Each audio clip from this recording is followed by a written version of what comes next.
एक बार की बात है, हरी भरी पहाड़ियों के बीच बसे एक छोटे से गांव में ध्रुव नाम का एक बुद्धिमान व्यक्ति रहता था। वह अपनी उल्लेखनीय और तेज बुद्धि के लिए दूर दूर तक जाने जाते थे।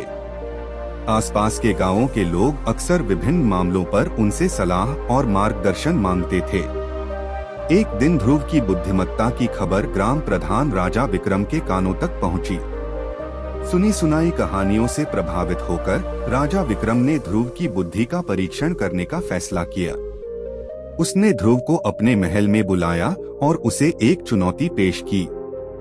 प्रमुख ने कहा, ध्रुव, मैंने आपकी असाधारण बुद्धिमत्ता के बारे में सुना है।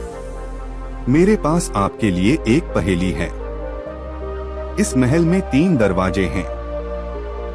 एक दरवाजे के पीछे एक बड़ा खजाना है। दूसरे के पीछे 2 दरवाजे, हालांकि खतरनाक जाल हैं। यदि आप गलत दरवाजा चुनते हैं तो आपको गंभीर परिणाम भुगतने होंगे। आपके पास खजाने की ओर जाने वाले दरवाजे को चुनने का केवल एक मौका है। बुद्धिमानी से चुने।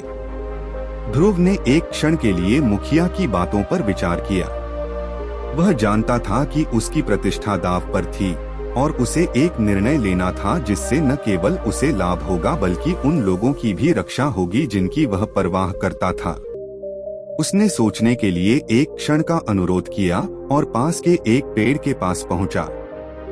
जैसे ही ध्रुव पेड़ के नीचे बैठा, उसने अपनी आंखें बंद कर लीं और गहरे ध्यान की अवस्था में चला गया। उन्होंने अपने मन को सभी विकर्षणों से मुक्त कर दिया, केवल काम पर ध्यान केंद्रित किया। घंटों के चिंतन मनन के बाद अचानक एक विचार ने उसे बिजली के बोल्ट की तरह मारा। नई स्पष्टता के साथ ध्रुव राजा विक्रम के पास लौट आया और आत्मविश्वास से अपनी पसंद बना ली। उसने 3 दरवाजों में से एक की ओर इशारा करते हुए कहा, मेरे भगवान, मैं इस दरवाजे को चुनता हूँ। ध्रुव के आत्मविश्वास को देखकर राजा विक्रम ने भौहें चढ़ा ली। उसने अपने पहरेदारों को ध्रुव द्वारा बताए गए दरवाजे को खोलने का इशारा किया। जैसे ही दरवाजा खुला, महल में राहत की सांस आई। वहां चमकता हुआ वह खजाना था जिसका मुखिया ने उल्लेख किया था। ध्रुव की बुद्धिमत्ता से चकित राजा विक्रम ने उससे पूछा, तुम सही दरवाजे पर कैसे पहुंचे? तुम्हारे निर्णय का रहस्य क्या था? ध्रुव ने विनम्रता पूर्वक मुस्कुराया और उत्तर दिया, मेरे भगवान, रहस्य दरवाजे में नहीं बल्कि मेरे दिमाग में है। मुझे एहसास हुआ कि खजाना इस चुनौती का असली उद्देश्य नहीं था।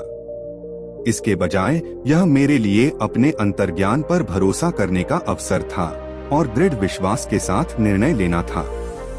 ध्यान की अवस्था में प्रवेश करके मैंने अपने विचारों को शांत किया और अपने आंतरिक ज्ञान से जुड़ा। इस स्थिरता के माध्यम से मुझे उत्तर मिला। ध्रुव के स्पष्टीकरण से राजा विक्रम को गहरा धक्का लगा। उन्होंने पहचाना कि बुद्धिमत्ता केवल ज्ञान और चतुराई के बारे में नहीं है, बल्कि आत्म जागरूकता और दिमागीपन के बारे में भी है। उन्होंने ध्रुव के ज्ञान की सराहना की और उनसे अनुरोध किया कि वे उनके सलाहकार बने, करुणा के साथ शासन करने का वादा करें और जब भी जरूरत हो ध्रुव का मार्गदर्शन लें। उस दिन से ध्रुव ने राजा विक्रम के मुख्य सलाहकार के रूप में सेवा की, उन्हें धार्मिकता के मार्ग पर मार्गदर्शन किया और गांव को समृद्ध बनाने में मदद की। ध्रुव की कहानी आने वाली पीढ़ियों के लिए एक प्रेरणा बन गई, उन्हें याद दिलाती है कि सच्ची बुद्धिमत्ता भीतर है और इसे ध्यान और आत्मविश्वास के माध्यम से अनलॉक किया जा सकता है। ऐसी ही और मोटिवेशनल कहानियों के लिए हमारे चैनल को लाइक, शेयर और सब्सक्राइब करना न भूलें।